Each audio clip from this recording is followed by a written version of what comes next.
ওম নমঃ শিবায়। আমি শ্রী বিপ্লব শাস্ত্রী, আমার জ্যোতিষ চ্যানেল জ্যোতিষ সিদ্ধান্তে সকলকে স্বাগত জানাই। যারা এখনও আমার চ্যানেলটিকে সাবস্ক্রাইব করেননি তারা আমার পরবর্তী ভিডিওগুলি পাওয়ার জন্য আমার চ্যানেলটিকে সাবস্ক্রাইব করবেন এবং পাশে রাখা বেল আইকনটিকে প্রেস করবেন। আমার চ্যানেলের দ্বারা যাতে আরও মানুষ বেশি বেশি করে উপকৃত হতে পারেন সেই জন্য আমার চ্যানেলটিকে শেয়ার করবেন এবং পছন্দ হলে লাইক করবেন। আমি আজ যে বিষয়টি নিয়ে আলোচনা করতে চাইছি সেটা হচ্ছে আগামী 29শে মার্চ শনিবার শনি তার রাশি বা ঘর পরিবর্তন করছে, অর্থাৎ শনি কুম্ভ রাশি থেকে মীন রাশিতে প্রবেশ করছে। এই রাশি পরিবর্তনের ফলে কোন কোন রাশির ভালো ফল লাভ হতে পারে তার সম্বন্ধে ছোট্ট একটা আভাস দেওয়ার চেষ্টা করছি। শনি 29শে মার্চ শনিবার তার নিজের নক্ষত্রে 9:32 অর্থাৎ 9:30 পরে কুম্ভ রাশি থেকে মীন রাশিতে প্রবেশ করবে এবং আগামী 7 বছর এই কুম্ভ, মীন এবং সঙ্গে মেষ রাশি যুক্ত হবে সাড়ে-সাতিতে। এই 3 বছর মেষের ঘর নিয়ে শনি 3টা নক্ষত্র অবস্থান করবে। একটা হচ্ছে পূর্ব ভাদ্রপদ, যার অধিপতি হচ্ছে বৃহস্পতি। দ্বিতীয়টা হচ্ছে উত্তর ভাদ্রপদ, যার অধিপতি হচ্ছে শনি। এবং তৃতীয়টা হচ্ছে রেবতী নক্ষত্র, যার অধিপতি হচ্ছে বুধ। এই প্রত্যেকটা করে 2.5 বছর করে 7.5 বছর এখন থাকবে। এখন শনি প্রবেশ করছে মীন রাশিতে। মীন রাশি হচ্ছে জল রাশি প্রথমত, দ্বিতীয়ত হচ্ছে রাশিচক্রের দ্বাদশ ভাব। ফলে শনি এই জায়গায় অবস্থান করার ফলে যে প্রভাবগুলো আমরা পাব তার অন্যতম হচ্ছে আমাদের কর্মফল দেবে। শনি দেয় কর্মফল, অর্থাৎ আমরা যদি ভালো কিছু করি ভালো কিছু পাবো, খারাপ করলে তার ফল পাবো।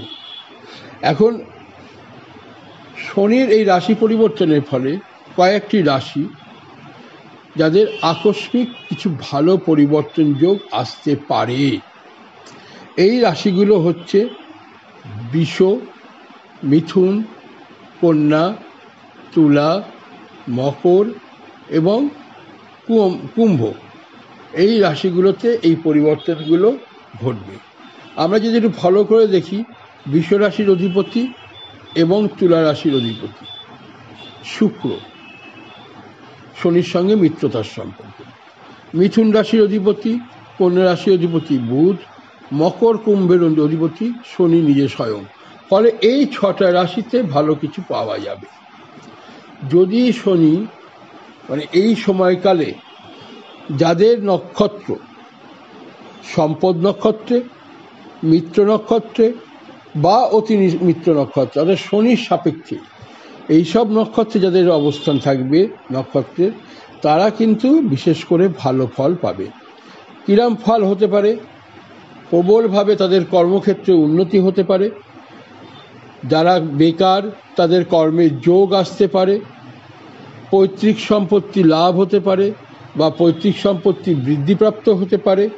হঠাৎ করে আর্থিক উন্নতি হতে পারে, হঠাৎ করে কর্মলাভের যোগ আসবে, হঠাৎ করে অর্থলাভ যে কোনো সূত্রে হতে পারে। সে যে কোনো সূত্র থেকে হতে পারে, এমনকি বিবাহের মাধ্যমেও হতে পারে। যদি ওই কথাটা বলা ভুল, তবুও বলছি সেই মাধ্যমেও হতে পারে।